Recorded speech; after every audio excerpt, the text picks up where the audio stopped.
Ni aibu sana pale ambapo unaona mwanadamu hampendi Mungu. Amen. Hapendi mambo ya Mungu. Amen. Mtu wa Mungu, ninakushauri wewe unanifuatilia, kama ulikuwa umeacha mambo ya Mungu, hebu rudi mara moja. Amen, kama ulikuwa umepotezea mambo ya Mungu, hebu rudi mara moja. Amen, Baba. Huyu Mungu ni baba mzuri. Amen. Ni baba mzuri. Amen. Kuliko hata mababa wa dunia. Amen. Can you imagine? Alituumba mwenyewe. Amen. Tulimtesa wenyewe. Amen. Lakini bado akaamua kutaka kushindana na watoto wake. Amen. Akaamua kwenye Yohana 3:16.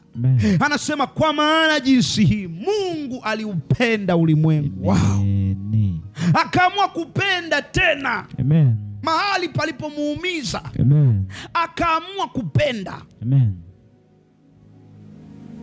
Mungu aliamua kupenda adui zake. Amen.